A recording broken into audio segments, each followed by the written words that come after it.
Yes, hello everyone. Everyone, please confirm बेटा, am I audible? Am I visible clearly to all of you?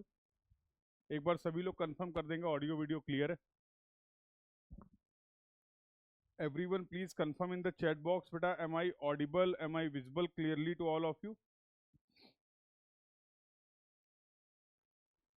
So audio video clear है. Very good. How are you all? कैसे हैं आप सभी लोग? How are you all?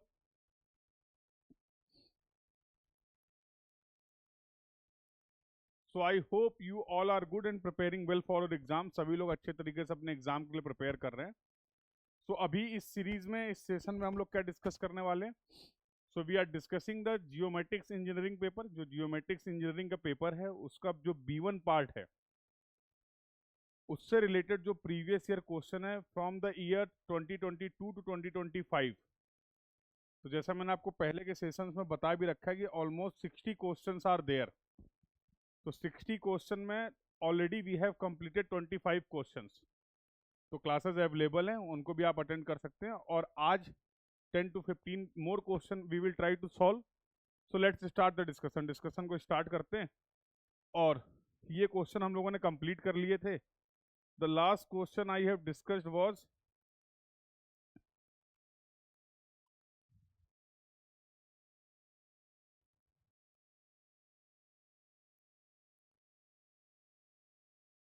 कहाँ गया? तो ये क्वेश्चन लास्ट में डिस्कस किया था. So let's move further. This question number 25 we have completed. तो स्टार्ट किया जाए. Have you attempted all these questions? सभी लोगों ने इन क्वेश्चंस को अटेम्प्ट कर रखा है? एक बार कंफर्म कर देना चैट बॉक्स में. Have you completed the discussion for all the 25 questions till now what we have covered? जिन लोगों ने सेशंस को बीच में ज्वाइन किया है उनके लिए एक बार मैं ब्रीफ भी कर देता हूँ. जियोमेट्रिक्स इंजीनियरिंग का जो पेपर है आपका दो पार्ट में रहता है गेट का. एक होता है कंपलसरी सेक्शन और दूसरा होता है B1 एंड और B2. कंपलसरी जैसा नाम में ही पता है कि आपको अटेम्प्ट करना ही करना सभी को. और B1 और B2 में से एक चॉइस है. You can go with the B1 और B2. तो अभी हम लोग जो सर्वेइंग पढ़ते हैं सिविल इंजीनियरिंग में उससे रिलेटेड जो हमारा सिलेबस मैच कर रहा था that was from B1 section. इसलिए अभी हम लोग B1 सेक्शन को टारगेट कर रहे हैं.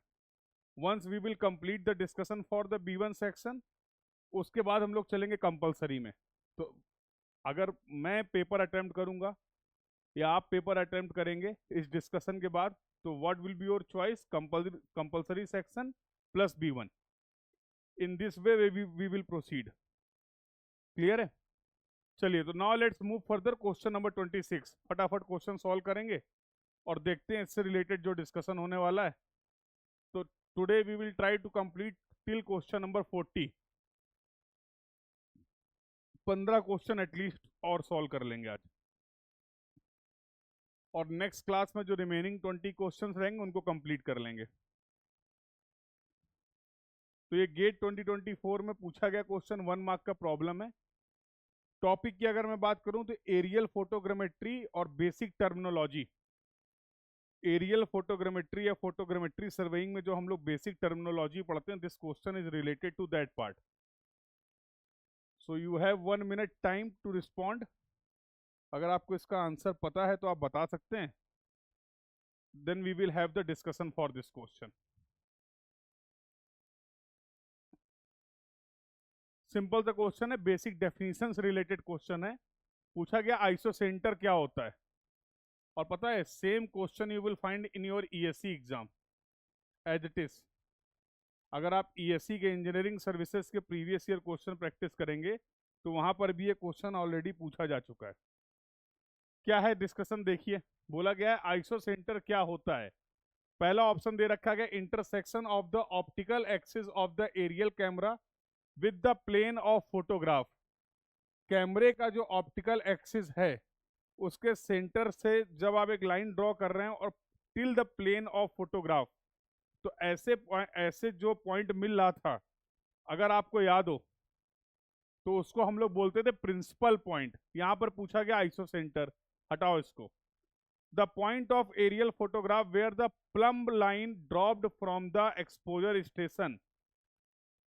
प्लम्ब ऑफ सभी ने देखा है, तो प्लम्ब लाइन जब हम लोग ड्रॉप कर रहे थे प्लेन ऑफ फोटोग्राफ में, तो ऐसे पॉइंट को हम लोग बोलते थे नादिर पॉइंट। क्या बोलते थे? ये जो एक्सप्लेनेशन दिया गया that is related to the nadir point. दो तरीके के नादिर पॉइंट होते थे, ग्राउंड नादिर पॉइंट और फोटोग्राफिक नादिर पॉइंट। ठीक है, यहाँ अगर ये प्लेन ऑफ फोटोग्राफ में इस पॉइंट की बात करें तो इसको हम लोग स्मॉल एन से रिप्रेजेंट कर सकते हैं, और इसको हम लोग बोलते थे फोटोग्राफिक नादिर पॉइंट। इसी का एक्सटेंशन कहाँ पे, if we are going to extend this line till the ground, तो ग्राउंड पे जहां पर ये आपको पॉइंट मिलेगा उसको हम लोग बोलते थे ground nadir point. It will be represented by capital N, तो पता है सभी को। तो ये भी आइसोसेंटर की डेफिनेशन नहीं। Angle of tilt of the photograph, angle of tilt क्या होता था? Vertical axis and the axis of camera, the angle is known as tilt.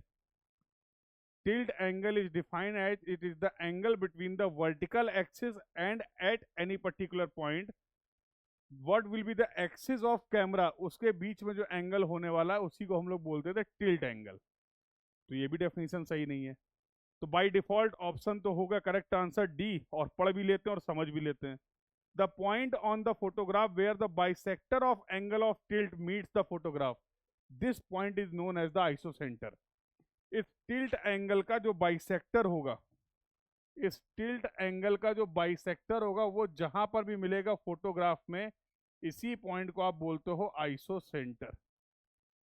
So this is the definition that you should know.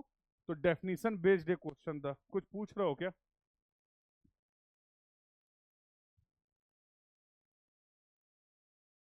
तो I hope the discussion is clear. तो based on this explanation we will mark D as the correct option for this question. क्या पूछ रहे हो? रितेश पूछ रहे हैं sir aptitude start नहीं करा है अभी, सिविल के लिए बहुत डर लग रहा है, प्लीज अप्रोच बता दीजिए कैसे करूं। लास्ट ईयर गेट में कुछ नहीं, पहले गया था एप्टीट्यूड में सिर्फ 13 आ गए थे ड्यू टू लक, बट इस बार डर लग रहा है क्योंकि फाइनल ईयर है। यार देखो, एप्टीट्यूड जो गेट का है बहुत बेसिक लेवल का आता है, तो बहुत ज़्यादा एप्टीट्यूड के लिए परेशान नहीं होना। Just go through and complete. एक बार कहीं से भी जो भी सोर्स आपके पास अवेलेबल है, जिस भी सोर्स को आप फॉलो कर रहे हैं, एक बार उसको गो थ्रू कर लीजिए। और बहुत बेसिक नेचर का एप्टीट्यूड रहता है गेट का। थोड़ा सा भी अगर आपके चलता है ऊपर वाला माला तो सवाल कर ले जाओगे। ठीक है, तो एक बार सिलेबस कंप्लीट कर लो रिलैक्स होके। बहुत ज़्यादा उसके लिए परेशान होने की जरूरत नहीं, और परेशान होके कुछ नहीं मिलने वाला है। अगर कोई मुझसे बोल दे कि परेशान होने से मेरी गेट में AIR 1 आ जाएगी, मैं पूरे साल बैठ के परेशान हो सकता हूँ, पता तुम्हें। लेकिन तुम्हें ही पता उससे कुछ नहीं होगा। तो अभी ये टाइम परेशान होने का नहीं है। अभी आपको क्या करना है कि what ever effort you can put for your preparation, बस आपको उतना करते रहना है। और डरने वरने से कुछ नहीं होना, डर के आगे जीत है। डर के क्या मिल जाएगा? ठीक है, बिल्कुल बिल्कुल मोर देन इनफ है। एप्टीट्यूड में अगर आप 30 से 40 घंटे, in the terms of hours अगर मैं बात करूं, गेट पॉइंट ऑफ व्यू से 30 से 40 घंटे का कंटेंट कवर कर लेते हैं, that will be more than sufficient, अगर आपका सोर्स ऑथेंटिक है तो। क्लियर है? तो उसके लिए बहुत ज़्यादा परेशान। 9 नंबर का एप्टीट्यूड आएगा, 6 नंबर की इंग्लिश आएगी। अगर इसका भी बाइफर्केशन की बात करें तो इन 15 marks you will gate 9 marks of aptitude and 6 marks का आपका इंग्लिश रहने वाला है। तो आराम से उसमें 10-12 नंबर आप स्कोर कर सकते हैं अगर आपकी बेसिक अंडरस्टैंडिंग सही है। क्लियर है? तो जस्ट ट्राई टू कंप्लीट, और अभी बहुत टाइम है। अभी क्या चल रहा है? जो भी डेट है आज, अक्टूबर मंथ चल रहा है। चलो अक्टूबर खत्म, नवंबर, दिसंबर, जनवरी, और तो एक वीक आपका फरवरी का, छोड़ दो उसको भी। 3 महीने तो कंप्लीट है ना। 90 दिन बहुत होते हैं, समझ रहे हो? 70 मिनट में खेल बदल जाता है, और तुम 90 दिन में डर रहे हो। समझ रहे हो? तो just try to complete as much as you can without losing your mental balance. सबसे इंपॉर्टेंट ये है। इतना ज्यादा पैनिक नहीं हो जाना, इतना ज्यादा। Exam it's all about handling the pressure, कितने अच्छे से आप इस प्रिपरेशन के प्रेशर को हैंडल कर पा रहे हैं। It will play very significant role to get the rank और टू क्रैक द एग्जाम। इसी में फैल जाओगे तो फैल जाओ, और इसी में तो फैल जाते हैं ना। 1,20,000 1,25,000 लोग पेपर दे रहे हैं गेट का, 25 से 30 नंबर गेट का क्वालिफाइंग मार्क्स आउट ऑफ 100, और उसमें उसमें से 20,000 बच्चे केवल क्वालिफाई कर पा रहे हैं, तो यही तो है। और सब प्रेशर हैंडल कर लेंगे तो सब फिर नहीं पीएसयू में चले जाएंगे। हम्म।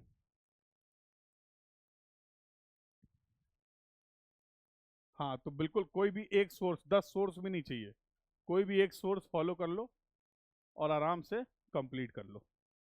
ठीक है, इसका डिस्कशन सभी को क्लियर है। तो this was the definition of the principal point, this was the definition of the, क्या थी ये, नादिर पॉइंट की डेफिनेशन थी, ये टिल्ट एंगल की एक डेफिनेशन हम लोगों ने यहाँ पे डिस्कस की, and the next was isocentre. I hope the discussion is clear. Now let's move to the next question. फटाफट सॉल्व करो भाई। अबे कहाँ गया, अरे भैया थम जाओ तुम।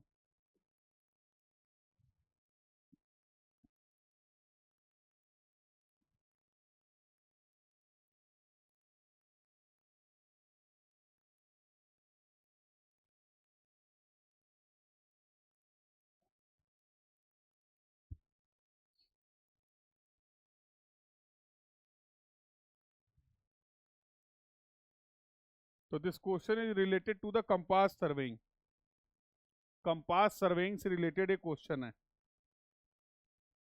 तो अब तक जितने क्वेश्चन हम लोगों ने प्रैक्टिस किए हैं उससे तो ये आइडिया लग गया कि B1 सेक्शन जो है, as a civil engineering student we are more comfortable with B1 section. जो सिविल इंजीनियरिंग में टॉपिक हम लोगों ने सर्वेइंग के कंप्लीट किए हैं उससे बहुत हद तक आप देख पा रहे हैं सारी चीजें almost more than 95% syllabus match कर रहा है, कॉमन है। That's why I have recommended कि you should go for with the V1। चलो भाई, कुछ नहीं है, बोला द मैग्नेटिक बियरिंग ऑफ, इसका कंसेप्ट बता देता हूँ, सवाल तुम सॉल्व कर लेना। तो I will discuss the concept part, बाकी आपको सॉल्व करना है। बोला the magnetic bearing of a line in the year 1990 was found as, किसी भी लाइन की मैग्नेटिक बियरिंग दी गई है कितनी, north 40 degree 30 minute west, and the magnetic declination, magnetic declination इस समय दिया गया था 3 डिग्री 30 मिनट ईस्ट। कब की बात है ये, 1990 की बात है ये। बोला प्रेजेंट मैग्नेटिक डिक्लिनेशन, आज की डेट में मैग्नेटिक डिक्लिनेशन क्या हो गया, चेंज हो गया है, 2 डिग्री 10 मिनट वेस्ट हो गया है। तो इस लाइन की मैग्नेटिक बियरिंग क्या होगा। सिंपल सा कंसेप्ट था, मैंने पहले बता रखा, जब कभी भी आपको बियरिंग अगर आरबी और क्यूबी सिस्टम में देगी, ऐसा नहीं है कि आप सॉल्व नहीं कर सकते हैं, बिल्कुल कर सकते हो, but yes some percentage of chances are there कि यहाँ पर हम लोग समझने में, रिप्रेजेंटेशन में कहीं ना कहीं थोड़ी सी डिफिकल्टी होती है, तो गलती के चांसेस रहते हैं, north east, north west, north south, इस तरीके से related, south east, south west. तो what was I have recommended earlier कि जब कभी ऐसी सिचुएशन हो मेरे लाल, तो इसको चेंज कर लो WCB सिस्टम में, क्योंकि आंसर मेरे से पूछा गया है आरबी और क्यूबी सिस्टम में, कोई दिक्कत नहीं है। We will completely solve this question in WCB system, क्योंकि WCB सिस्टम में कोई भी कंफ्यूजन नहीं रहेगा। रही बात डिक्लिनेशन की, तो ईस्टर्न डिक्लिनेशन को हम लोग पॉजिटिव लेते थे और वेस्टर्न डिक्लिनेशन को हम लोग निगेटिव लेते थे। इसी को क्लॉकवाइज डिक्लिनेशन बोलते थे, इसी को ईस्टर्न डिक्लिनेशन बोलते थे, इसी को पॉजिटिव डिक्लिनेशन बोलते थे। Similarly negative declination anti clockwise declination बोल दो, या फिर इसको आप बोल सकते हैं वेस्टर्न डिक्लिनेशन। तो सिंपल सा तरीका है, सबसे पहले इन सभी को बियरिंग को कन्वर्ट कर लो WCB सिस्टम में, और WCB सिस्टम में ही क्वेश्चन को सॉल्व कर लो, और उसके बाद whatever answer you will get, report your answer in RB और क्यूबी सिस्टम। अप्रोच क्लियर हो गई। कंसेप्ट की अगर बात करें तो कंसेप्ट क्या है, देखो कुछ भी हो, क्योंकि अर्थ की पोजीशन बदल रही है टिल्ट एंगल की वजह से, टिल्ट की वजह से, तो किसी भी जगह पर मैग्नेटिक डिक्लिनेशन में चेंजेस आएंगे, वेरिएशन होता है, उसके रीजंस भी हम लोगों ने डिस्कस कर रखे हैं। बट किसी भी लाइन की true bearing will remain same, true bearing में कोई चेंज नहीं होगा, बिकॉज आप बोलते थे सर ट्रू नॉर्थ और ट्रू साउथ की पोजीशन तो फिक्स रहने वाली ना, कि अगर अर्थ में कोई टिल्ट नहीं होता तो जो नॉर्थ पोल होता और साउथ पोल होता उसी को आप बोलते true north and true south. But due to this tilt, tilt की वजह से जो हमें नॉर्थ और साउथ पोल मिल रहे हैं उन्हीं को हम लोग बोल रहे हैं मैग्नेटिक नॉर्थ और मैग्नेटिक साउथ। तो whatever calculation we will perform based on the true bearing. तो अगर ये ट्रू मेरिडियन है, और मान लो फॉर एग्जांपल सवाल से ही बात कर लेते हैं, ये बोला गया टिल्ट है, टिल्ट दे रखा गया कितना, टिल्ट दे रखा गया ये मैग्नेटिक डिक्लिनेशन सॉरी दे रखा गया है। अब बोल रहा है कि किसी भी लाइन की बियरिंग, मैग्नेटिक बियरिंग मतलब this angle is given to you this, तो बोल रहा है अब इसकी पहले ट्रू बियरिंग निकाल लेते हैं। True bearing will remain same, और इससे फिर हम लोग अगला डिक्लिनेशन लेके मैग्नेटिक बेयरिंग निकाल लेंगे। पूरा क्वेश्चन हम लोग WCB में सॉल्व करेंगे, whatever final answer we will get उसको हम लोग RB और QB में क्या कर देंगे, रिपोर्ट कर देंगे। आंसर बताओ जल्दी से, everyone solve and tell me the answer in the chat box. हो जाएगा? तो ये कंसेप्ट लगने वाला, कोई डाउट हो तो बताओ।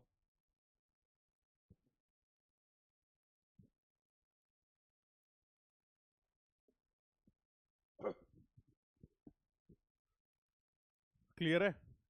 तो आई होप सभी लोग कर लेंगे, तो करना है आपको, ठीक है। Everyone try to solve this question, और जो आंसर होगा उसके अकॉर्डिंगली हम लोग उसको मार्क करेंगे। चलिए now let's move to the next question. अगले क्वेश्चन की तरफ मूव करते हैं। यार देखो, अगर तुम्हारी ये उम्मीदें हैं कि सारे question as it is solve कर दिए जाएं और हम छाप लें, तो उससे कोई फायदा होगा नहीं, ये मैं बिल्कुल ईमानदारी से तुम्हें बता सकता हूँ।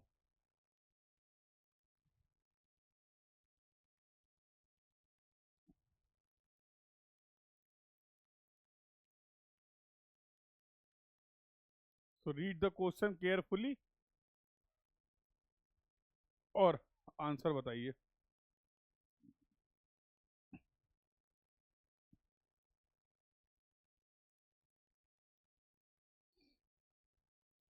बोला map A represent all roads, street lights, tree and building of a campus of 5 kilometre square area. एक मैप ए है जिस पूरे ग्राउंड के एरिया को कवर कर रहा है, कितना, 5 किलोमीटर स्क्वायर का एरिया है।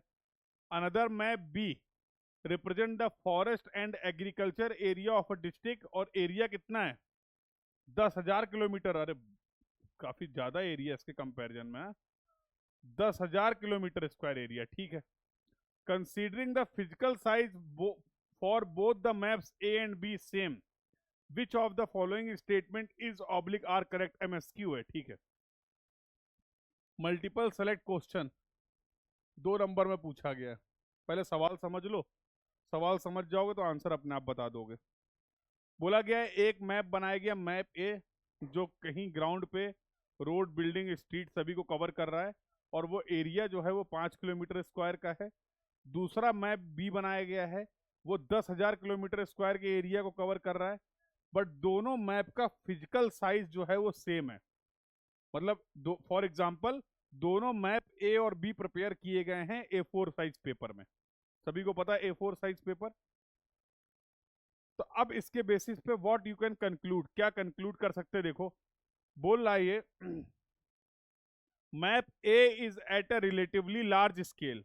अब देखो स्केल कंपेयर करने का तरीका क्या है, तो स्केल को कंपेयर करने के लिए हम लोगों ने बोला था कि सर जिसका RF ज्यादा होगा वो स्केल बड़ा होगा, जिसका RF की वैल्यू कम होगी वो स्केल छोटा होगा। बट कॉमन सेंस के बेसिस पे यहाँ पर ये देख सकते हैं कि keeping the area of map same for both the map. अब इसमें क्या है, कम एरिया को आप रिप्रेजेंट कर रहे हैं, इसका मतलब डिटेलिंग विल बी, अगर सेम फिजिकल मैप की अगर बात करें, दोनों का साइज सेम है, यहाँ पर ग्राउंड एरिया कम है, तो detailing will be more, yes और no? Detailing will be more as compare to the map B. उतने ही मैप में अब आपने ज्यादा एरिया कवर किया तो it will cover less detailing. तो क्या पहला स्टेटमेंट सही है? यस। बोल रहा map B is the relatively large scale, अब इन दोनों में से कोई एक ही सही होगा, तो ये तो गलत हो गया भाई। Both maps are at the same scale, ऐसा कैसे हो सकता है? Scale is equal to map distance upon ground distance, scale is equal to map distance upon ground distance, तो सेम तो नहीं होगा। Both maps are not at the same scale, सही बात है। अरे जब पहला स्टेटमेंट बोल लो कम ज्यादा की बात करो तो सेम कैसे हो जाएगा? तो based on this we can mark A and D. लो, ए और डी जो हो जाएंगे, करेक्ट पूछा गया ना भाई? हाँ करेक्ट। तो A and D we will mark as the correct option for this question. Clear है? Question number 29।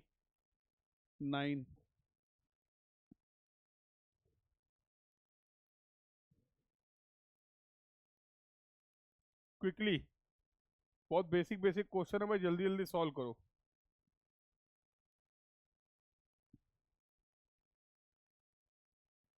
Solve all these questions very quickly.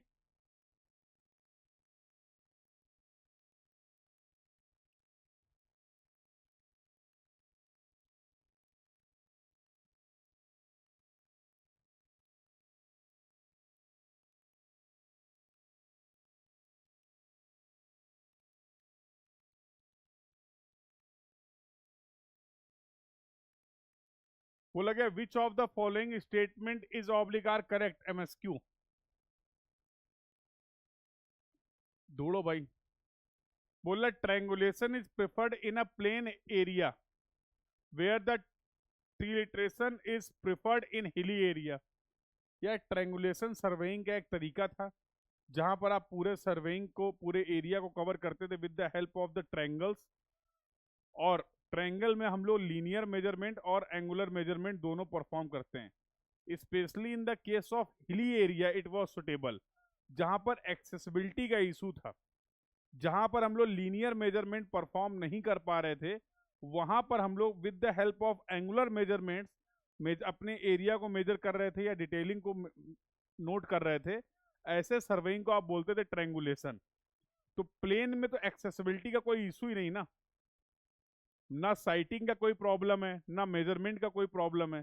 तो this will be suitable, this was the main characteristics when we will apply the triangulation in the case of hilly area. ठीक है, जहां पर accessibility का issue होगा। Correct पूछा गया है।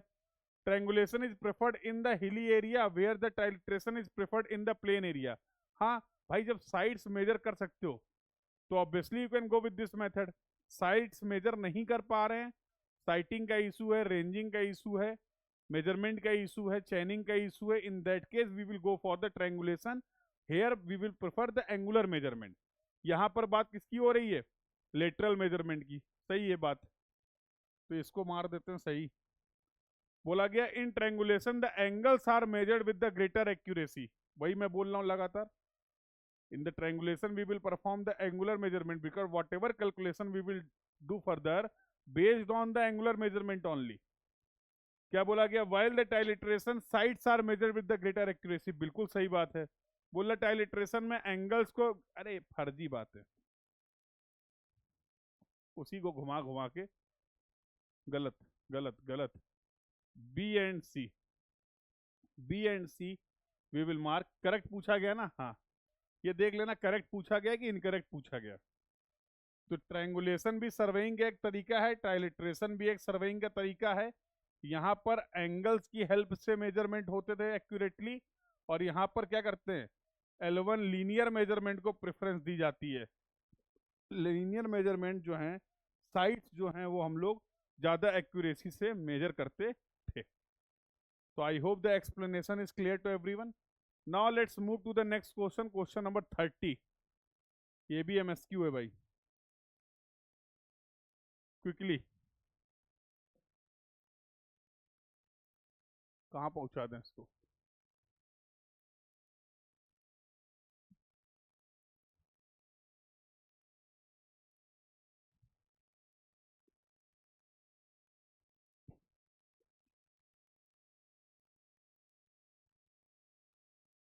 Traverse survey, topic is closing error.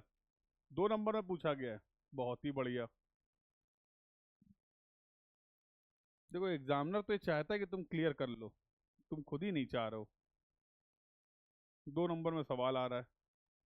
यही पेपर जब सिविल इंजीनियरिंग में जाओगे तो इसका न्यूमेरिकल आएगा 2 नंबर का। यहाँ केवल कंसेप्ट से 2 नंबर का क्वेश्चन आ रहा है।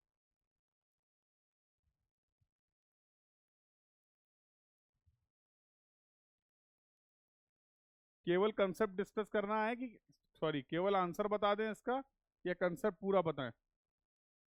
क्या इच्छाएं हैं तुम्हारी? चलो भाई देखो, कुछ नहीं है यार। बोल रहा which of the following statement is oblique are correct? MSQ ढूंढो भैया सही सही को। बोल रहा है Bowditch's rule in the traverse adjustment is particularly useful where the angular and the linear measurements are equally precise. बहुत बढ़िया। Transit rule in the traverse adjustment is particularly useful where the angular measurements are more precise than linear measurement. In Body's rule, the traverse adjustment is done using the arithmetical sum of the latitudes or the departure of the traverse. In transit rule, the traverse adjustment is done using the perimeter of the traverse. काफी बेहतरीन सवाल। इसको समझने के लिए पहले इसका हम लोग निपटाएंगे। आओ खेलो खेलो। टॉपिक है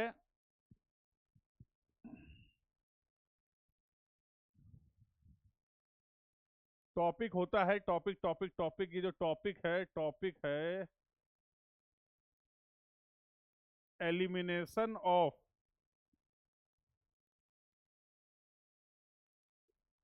क्लोजिंग एरर। क्लोजिंग एरर जो होती है ट्रैवर्स सर्वे में, उसको एलिमिनेट करने के लिए कौन कौन से मेथड होते हैं? Quickly see the entire concept. पहला होता है बॉडिच मेथड, दूसरा होता है axis method, sorry transit method. ये एक्सिस तो लग रहा दिमाग में घुस गया।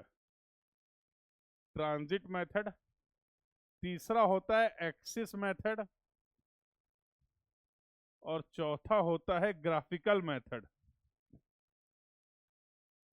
Generally numerical point of view से इन दो मेथड को हम लोग यूज करते हैं, graphic bodies method and transit method.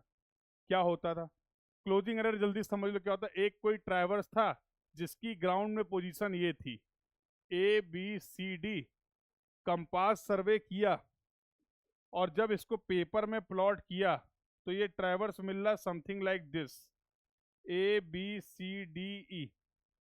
Actual में ग्राउंड में जो क्लोज ट्रैवर्स था, when we have taken the bearings and the length of these lines, और जब उसके अकॉर्डिंग हम लोगों ने प्लॉट किया तो दिस क्लोज ट्रैवर्स, जो एक्चुअली में क्लोज ट्रैवर्स था ग्राउंड में, पेपर में कैसा दिख रहा था? ओपन ट्रैवर्स दिख रहा था। इसका मतलब there is certain error obviously, और इसी प्यारी सी एरर को आप बोलते थे, ये जो येलो कलर से रिप्रेजेंट कर रहा हूं, इसको हम लोग बोलते थे क्लोजिंग एरर। अब एक तरीका तो ये कि अगर कभी ऐसा होता है सर्वे में क्लोजिंग एरर आती है तो पूरे सर्वे वर्क को रिपीट किया जाए, फिर से सभी लाइन की बियरिंग। अब यहाँ तो मैंने रेफरेंस के लिए, एग्जांपल के लिए 4 लाइनें ले ली, ट्रैवर्स में मल्टीपल लाइंस भी हो सकती हैं, तो आप दोबारा से फील्ड वर्क को रिपीट करें। कोई जरूरी नहीं कि आप फिर से जब इसको प्लॉट करेंगे तो एरर खत्म हो जाए। तो ये कंटिन्यूसली प्रोसेस चलता रहेगा, कब तक चलेगा नहीं पता है। हो सकता है एक बार में एरर खत्म हो जाए, और हो सकता है 1000 बार सर्वे करने के बाद भी ये एरर खत्म ना हो। तो सर्वे वर्क को रिपीट ना करना पड़े, उसके लिए हम लोगों ने एक तरीका निकाला था कि सर कुछ मेथड्स हैं, इनके बारे में अगर थोड़ा समझ लें तो हम लोग कुछ कर सकते हैं। तो मान लो ये ट्रैवर्स था, इसकी लेंथ क्या थी? L1 लाइन, L2, L3 और L4। तो देखो बॉडीज मेथड कहाँ के लिए सुटेबल होता था? जब लीनियर मेजरमेंट और एंगुलर मेजरमेंट दोनों का प्रिसीजन सेम हो। अगर कोई सर्वे वर्क ऐसा है जहां पर लीनियर मेजरमेंट और एंगुलर मेजरमेंट सेम प्रिसीजन के साथ किए गए हैं, उस केस में बॉडीज मेथड लगाना हमारे पास सुटेबल ऑप्शन है।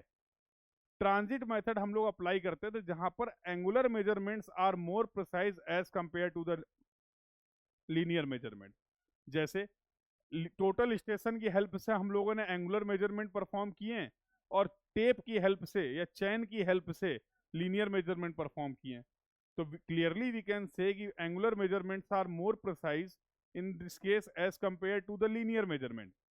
तो जब कभी ऐसी सिचुएशन होगी तो उस केस में we will prefer the transit method. इन्हीं दोनों की बात कर रहे थे। तो अभी तक जो मैंने बताया उसमें केवल एक बात बताई when we will apply which any particular method. Bordich method is suitable when the both the measurements, linear measurements and angular measurements, are having the same degree of precision.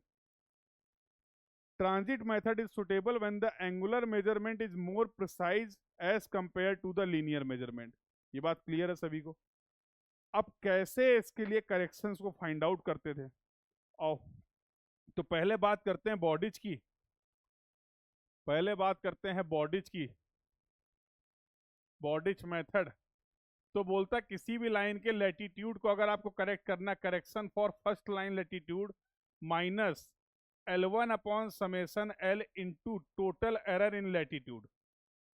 Correction for departure of line 1 will equal to minus L1 upon summation L into error in departure.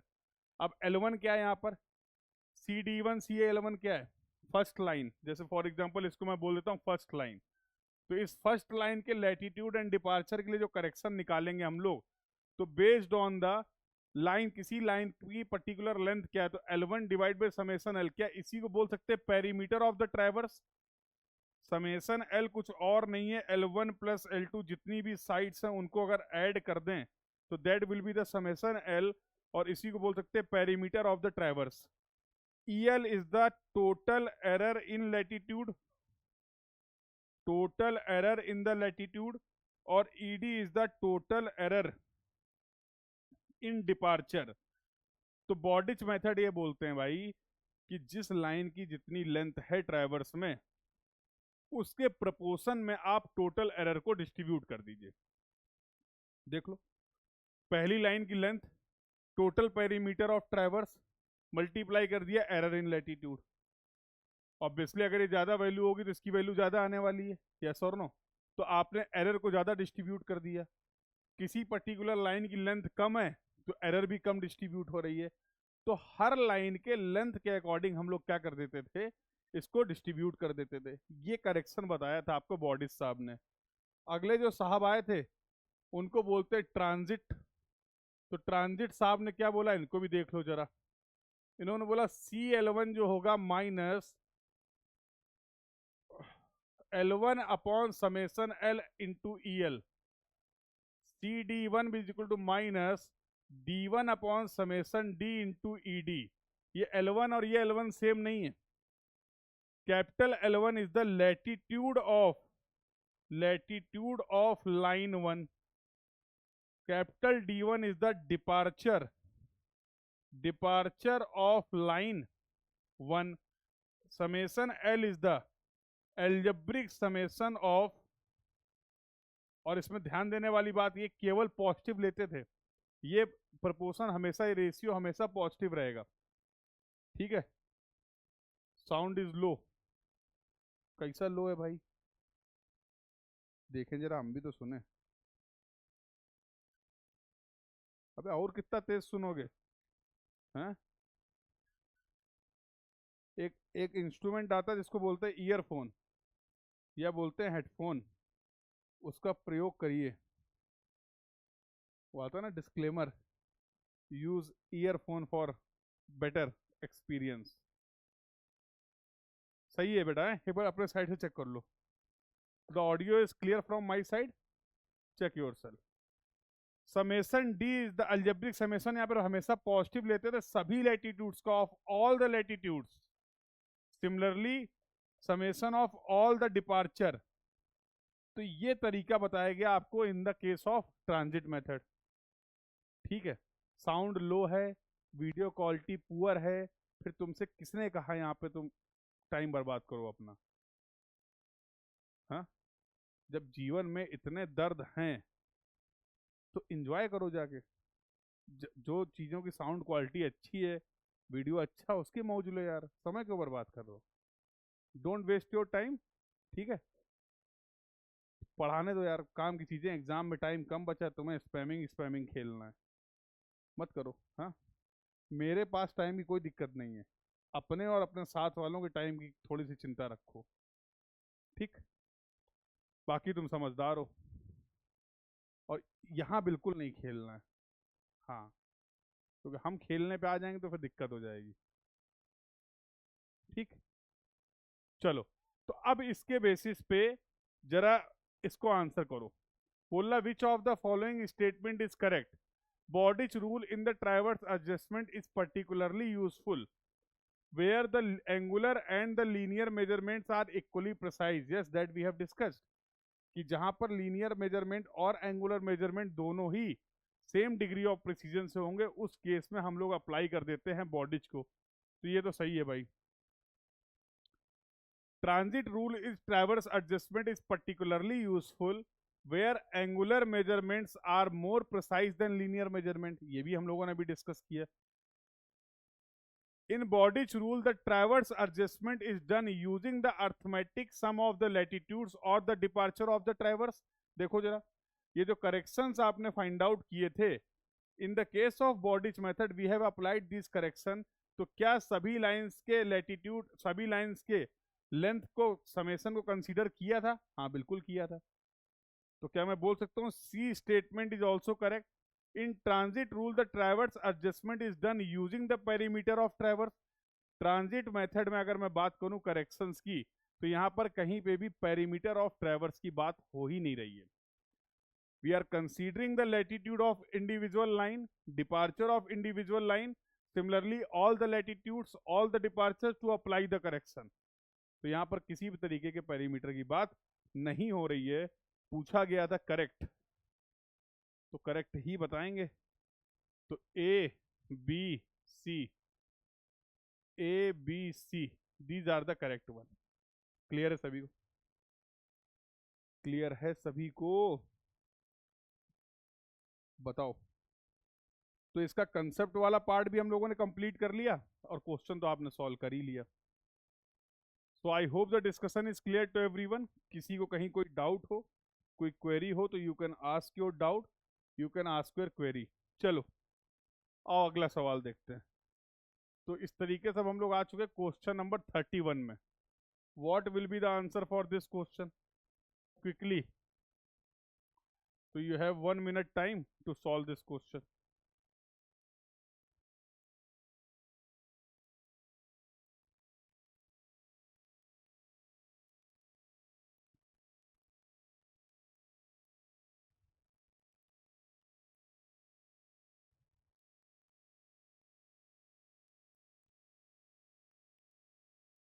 बताइए भाई, what will be the answer? Aerial photogrammetry. Topic is aerial photogrammetry.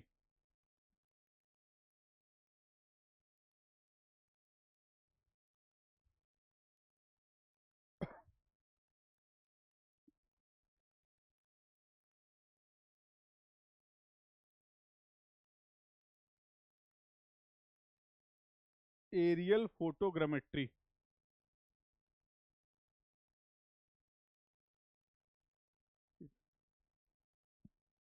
क्या बोला गया जरा समझो, simple सा question है। बोला if the longitudinal overlap in the aerial photograph is kept as 65%। Overlapping का कंसेप्ट हम लोग को सभी को पता है। In the aerial photogrammetry we will provide the two types of the overlap. एक को आप बोलते थे लॉन्गिट्यूडनल ओवरलैप, और दूसरा होता था आपका साइड ओवरलैप। अब ओवरलैपिंग की भी अपनी कहानी थी, कोई डिटेल मिस आउट ना हो जाए।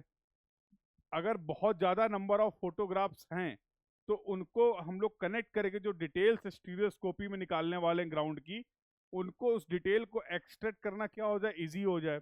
इसलिए हम लोग ओवरलैपिंग को प्रोवाइड करते थे। तो in the direction of flight line, जिस भी डायरेक्शन में आपका एयरक्राफ्ट मूव कर रहा था, उस डायरेक्शन में जो आप ओवरलैपिंग प्रोवाइड कर रहे थे उसको हम लोग बोलते थे longitudinal lap.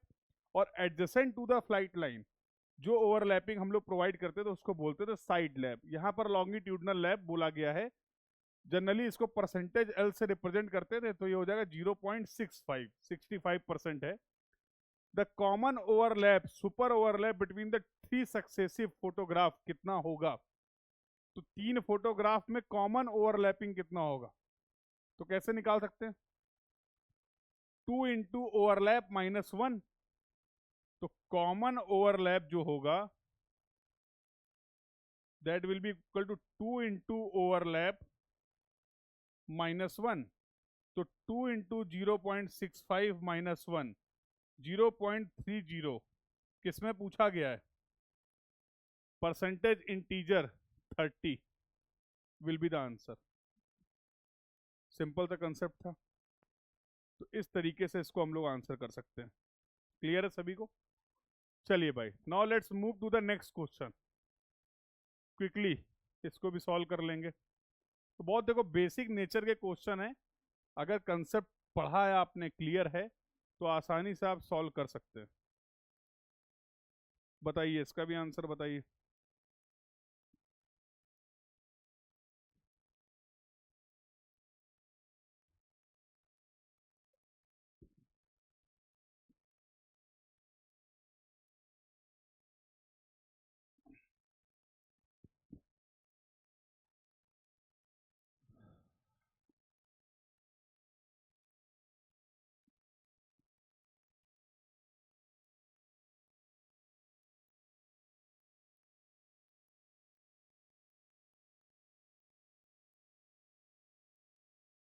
So we are at the question number 32।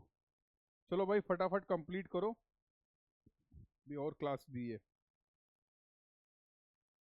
So our target is to complete till question number 40। 40 question तक कंप्लीट करने की इच्छा है, बाकी देखो क्या पूरा होता है। बोल रहा है the representative fraction R F of the graphical scale given below 1/x where x is. हद है यार, इसमें क्या ही बता दूं मैं। आर एफ निकालना है, स्केल दे रखा गया है। अब स्केल कैसे पता चलेगा? ग्राउंड की डिस्टेंस पता है, मैप की डिस्टेंस पता है। मैप डिस्टेंस, स्केल क्या होता है? Map distance upon ground distance. तो सबसे पहले यहां पर स्केल निकालो। चलो ये ले लेते हैं, 1 centimetre is equal to, map में जो 1 सेंटीमीटर है ग्राउंड में 100 मीटर के बराबर है। यही तो मतलब हुआ। अब अगर इसी स्केल को मैं आरएफ के फॉर्म में रिप्रेजेंट करूं तो मुझे यूनिट को निपटा देना है। तो इसी स्केल का आरएफ क्या हो जाएगा? 1 centimetre divide by 100 into 100 centimetre. Centimetre से सेंटीमीटर क्या हुआ? निकल लिया। तो ये आ गया 1/10,000।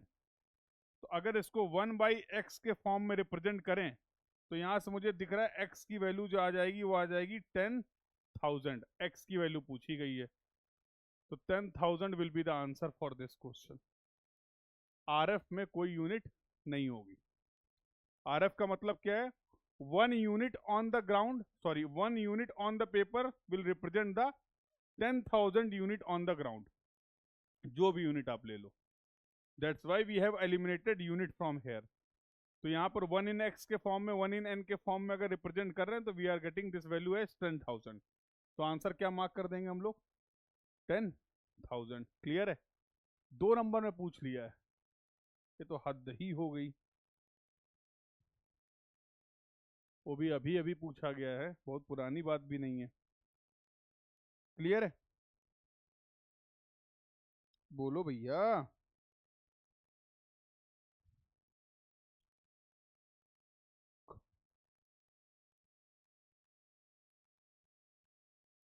बोलो बोलो।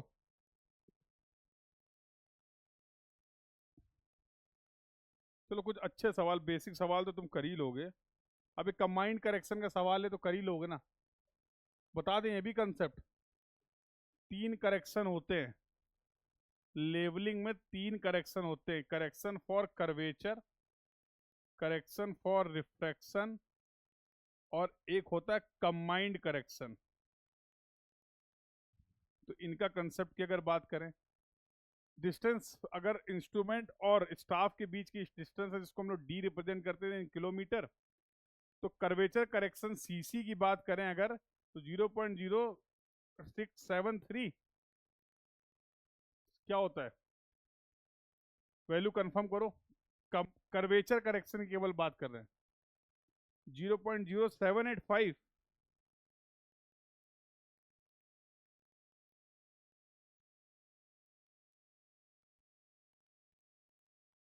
हाँ सही है।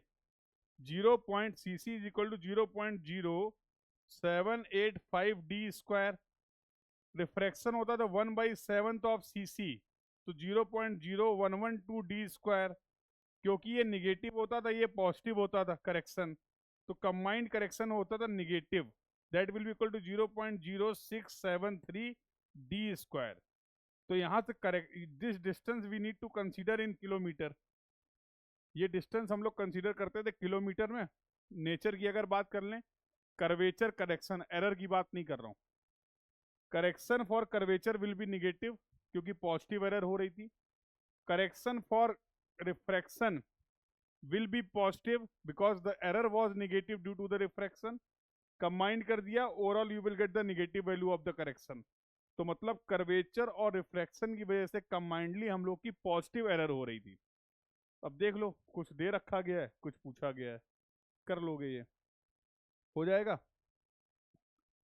तो कुछ ढंग के क्वेश्चन कर लें, यही खेलते रहें।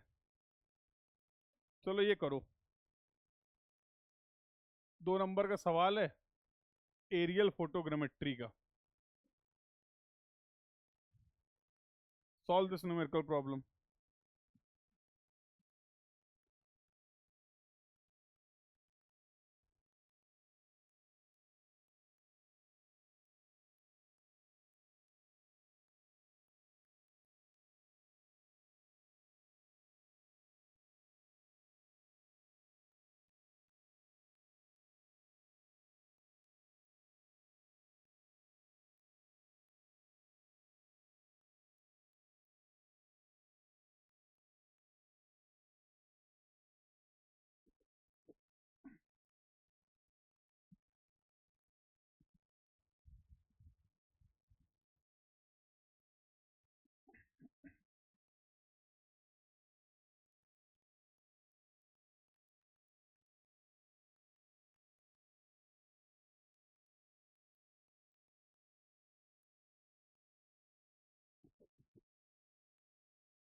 अच्छा सवाल है, देखो भाई, कर सकते हैं इसको सॉल्व। क्या बोला गया है? बोला a line measures 15 centimetre on the aerial photograph. एक एरियल फोटोग्राफ में एक लाइन है जो कि 15 सेंटीमीटर की है। While it measures 5 centimetre on a map. ये फोटोग्राफ है तुम्हारी, फोटोग्राफ में इस लाइन की कंडीशन ये है, और एक मैप में सेम लाइन जो है वो मिल रही है 5 सेंटीमीटर की। ये मैप जो है वो किस स्केल में बना हुआ है? ये 1:24,000 के स्केल पे बना हुआ है। The photograph was taken at a flying with the camera. Focal length जो है इसकी वो 20 सेंटीमीटर है। Average elevation of the terrain small H जो दे रखा गया वो 240 मीटर दे रखा गया है अबव मीन सी लेवल। तो फ्लाइंग हाइट पूछी गई है आपसे, कैपिटल एच पूछा गया है। तो कंसेप्ट हम लोगों ने पढ़ रखा है, we can relate the photo scale and the map scale. तो ये दिया ही इसलिए गया है कि यहाँ से क्या, अगर मुझे मैप का स्केल पता है तो फोटो स्केल क्या कंसेप्ट निकलता था? Photo scale divide by map scale is equal to photo distance divide by map distance. Photo distance divide by map distance. और अगर मुझे फोटोग्राफ के स्केल की बात करनी है तो scale of the photograph will be equal to F upon H minus H. Small H की वैल्यू दे रखी गई 240 मीटर, एफ की वैल्यू दे रखी गई है 15 सेंटीमीटर। अगर मैं किसी तरीके से स्केल ऑफ फोटोग्राफ निकाल लूं तो क्या मैं यहाँ से कैपिटल एच की वैल्यू को फाइंड आउट कर सकता हूँ? यही पूछा गया है। और स्केल, फोटोग्राफ का स्केल यहाँ से मिल जाएगा आपको। फोटो में डिस्टेंस कितनी है लाइन की पता है? हाँ पता है। मैप में सेम लाइन की डिस्टेंस कितनी पता है? हाँ पता है। Known known, map scale known. क्या अननोन है यहाँ पे? बोलो भाई। तो यहां से हम लोग निकाल लेंगे फोटो का स्केल, एस फोटो, और इस एस फोटो को यूज कर लेंगे यहाँ पे। तो यहाँ से क्या पता चल जाएगा? Capital H. Capital H is the flying height. यही निकालना आपको। कंसेप्ट क्लियर हुआ?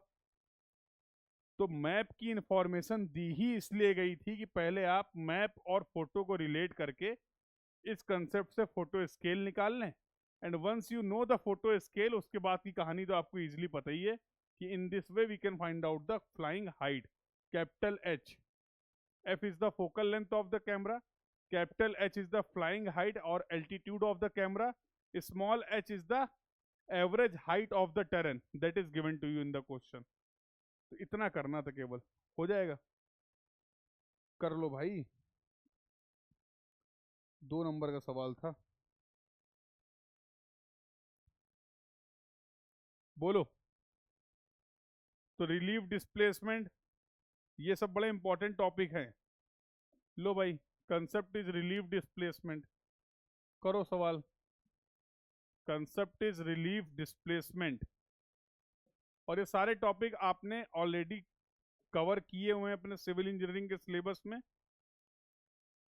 और इससे रिलेटेड क्वेश्चंस भी लगाए हुए हैं. तो एक बार सभी लोग कंफर्म करते रहेंगे डिस्कशन अगर क्लियर है. तो मैं चाहूंगा इस क्वेश्चन को आप खुद ही सॉल्व करें. We have discuss the concept of the relief displacement. Relief displacement में क्या होता था कि in the case of vertical photograph, अगर किसी ऑब्जेक्ट की हाइट h है, but in the case of photograph this top point and bottom point, ये फोटोग्राफ में आपको 2 अलग अलग पोजीशन में दिखेंगे. अगर कोई वर्टिकल ऑब्जेक्ट है जिसकी हाइट h है, अगर मैं एक परफेक्ट वर्टिकल फोटोग्राफ लूं, तो this top point and the bottom point should be represented with the same point on the photograph. ये 2 अलग अलग पॉइंट कैसे हो सकते हैं? तो ये अलग अलग होते ही इस वजह से थे, due to the relief displacement. तो आप बोलते थे सर प्रिंसिपल पॉइंट से इनकी रेडियल डिस्टेंस क्या है, फ्लाइंग हाइट क्या है. तो यस, दिस कंसेप्ट जो टॉप और बॉटम की पोजीशन में चेंज आ रहा है, डिफरेंस आ रहा है इन द फोटोग्राफ, उसी को आप बोलते थे रिलीव डिस्प्लेसमेंट. तो that concept part we have covered. Apply those concept and try to solve the question. तो बताना, नहीं तो फिर नेक्स्ट क्लास में सॉल्व करेंगे. ठीक है, थोड़ा सा एफर्ट आप भी करो, थोड़ा सा एफर्ट आप भी करो, और उसके बेसिस पे क्वेश्चन आप सॉल्व कर सकते हैं. तो बताना, नहीं तो सॉल्व करा देंगे नेक्स्ट क्लास में. तो अगले क्वेश्चन की तरफ मूव करें. ये लो, compass surveying, GATE 2023, 1 mark problem.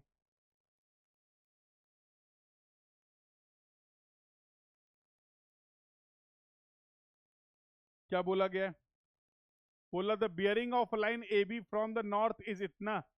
केवल एंगल दिया गया है, केवल एंगल दिया गया, मतलब रीडिंग जो है, बियरिंग जो है वो WCB सिस्टम में दी गई है. And the angle ABC measure in the clockwise direction, the bearing of the line BC in the, अरे यार हद है. किसी एक लाइन की बियरिंग दे रखी गई है नॉर्थ से, ये बियरिंग दे रखी गई 143 डिग्री 40 मिनट, ठीक है. एंड द एंगल, ये पॉइंट A, ये हो गया B, और एंगल ABC दे रखा गया 309 डिग्री 30 मिनट. तो 309 डिग्री यहां तो नहीं आएगा.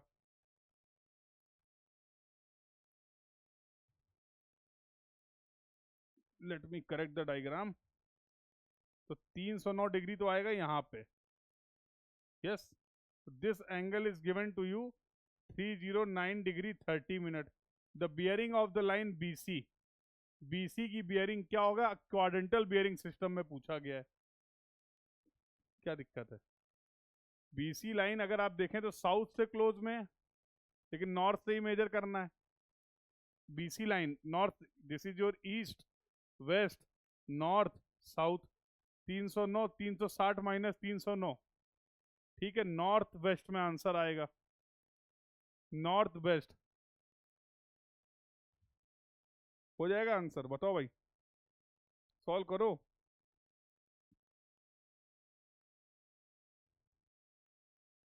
तो जो भी इंफॉर्मेशन दी गई है, you just try to draw the correct diagram based on, उसके डिटेल के बेसिस पे करेक्ट डायग्राम आपको बनाना है. तो आई होप सभी लोग कर लेंगे इसको. ठीक है, चलो. तो डिस्कशन लायक जहां क्वेश्चन मिले, अब इसमें क्या ही बताएं. पता है तो पता है, नहीं तो कोई बात नहीं. अर्बन प्लानिंग के लिए कौन सा स्केल यूज सुटेबल होता है? तो इसमें कोई कंसेप्ट कंसेप्ट नहीं है भाई.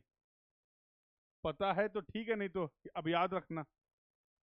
1:10,000, 1:10,000 scale is suitable for urban planning.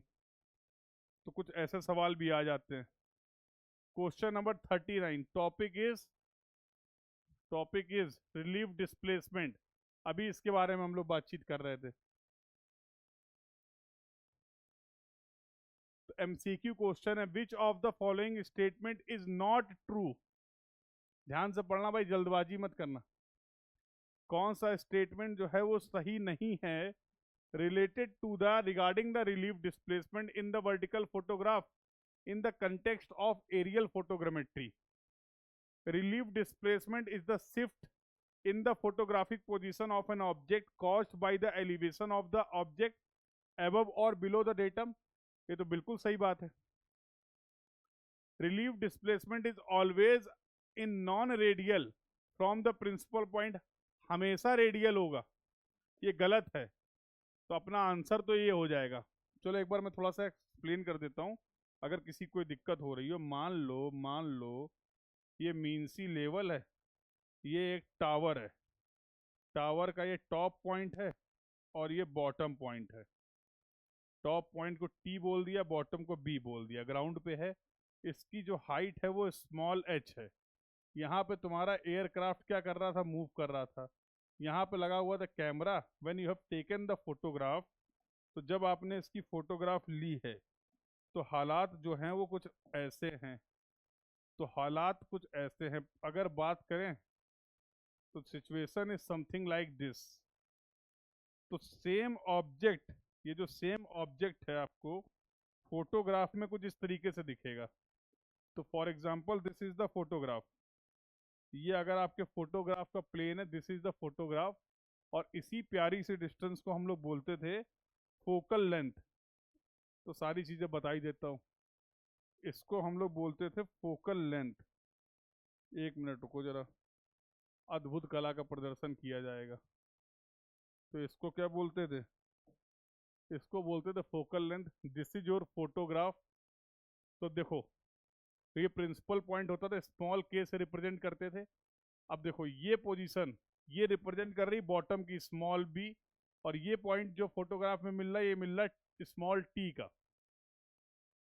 Photograph में टॉप और बॉटम जो है वो अलग अलग पॉइंट में मिल रहा है, जबकि ऐसा होना नहीं चाहिए। इन्हीं दोनों के डिफरेंस को, इन्हीं दोनों के बीच के डिफरेंस को बेटा प्यार से क्या बोलते हैं, इन्हीं दोनों के बीच के डिफरेंस को हम लोग बोलते हैं रिलीफ डिस्प्लेसमेंट। ये जो वैल्यू मिल रही ना आपको, this is represented as small D, इसी को बोलते हैं रिलीफ डिस्प्लेसमेंट। अब तो रिकॉल हो गया होगा, यस और नो। और यस, इनकी रेडियल डिस्टेंस जो होती है, इसको रिप्रेजेंट करते हैं फॉर एग्जांपल R0, और दिस डिस्टेंस इज R1। तो D will be nothing but R1 minus R0। तो D is the relief displacement, D is equal to R1 minus R0। तो यहाँ पर D क्या हो गया, रिलीफ डिस्प्लेसमेंट हो गया। R1 is the radial distance of the top point from the photographic principal point. Similarly, R0 is the radial distance of the bottom point B from the photographic principal point small k, that is R0। तो ये दोनों क्या हैं, R और R0 क्या हैं, these are the radial distances from, कहाँ से, फोटोग्राफिक प्रिंसिपल पॉइंट। तो ये इंटायर कंसेप्ट था। तो ये स्टेटमेंट तो बोल रहा है कि relief displacement is always a non radial, नहीं, it is always a radial. तो ये नॉन जो लिख दिया ना, यही खेला गड़बड़। और पूछा गया कौन सा गलत है, तो बिना किसी डाउट के we can mark B as the correct answer for this question. इसके लिए हम लोग बी करेक्ट आंसर मार्क कर देंगे। चलो भाई, एक क्वेश्चन और करते हैं, and this will be the last question for the today's class. आज की इस क्लास का ये लास्ट क्वेश्चन होगा। आंसर बताओ।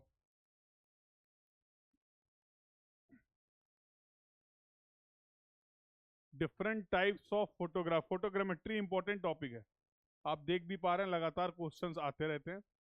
बोला square grid is laid on a flat terrain and is photographed from a aerial camera. The flying height and the camera parameters are assumed to be constant. ठीक है, मतलब height भी change नहीं हो रही है, focal length of the camera जो है वो क्या है, कांस्टेंट है, not changing.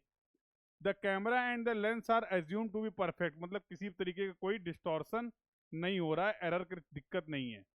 The image of the grid obtained from the camera is shown below.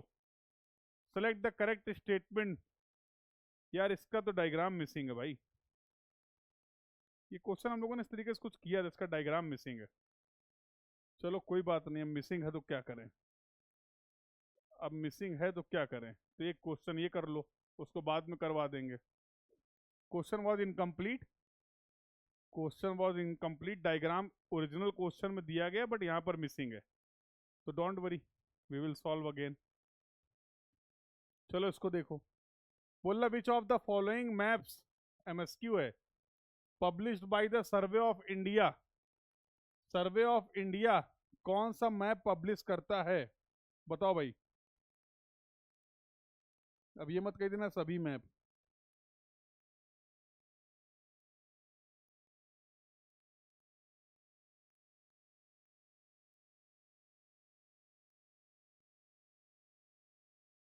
Survey of India कौन कौन से मैप, टोपोग्राफिकल मैप, बिल्कुल सही बात है, टोपोग्राफिकल मैप हमें सर्वे ऑफ इंडिया प्रोवाइड कर देते हैं.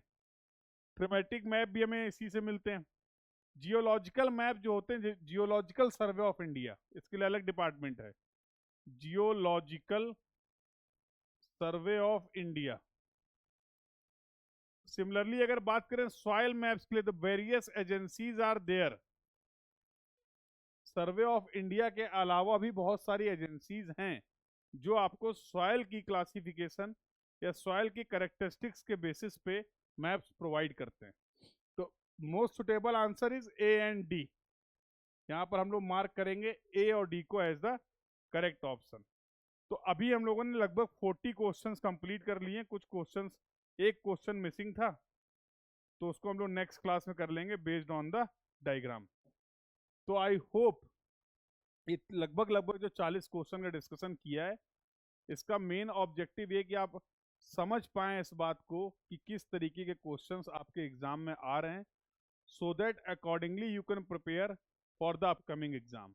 अपने आप को आप अपकमिंग एग्जाम के लिए, गेट 2026 के लिए, स्पेशली वो स्टूडेंट्स जो जियोमेट्रिक्स इंजीनियरिंग से पेपर देने वाले हैं, उनको इस चीज़ की क्लियरिटी हो.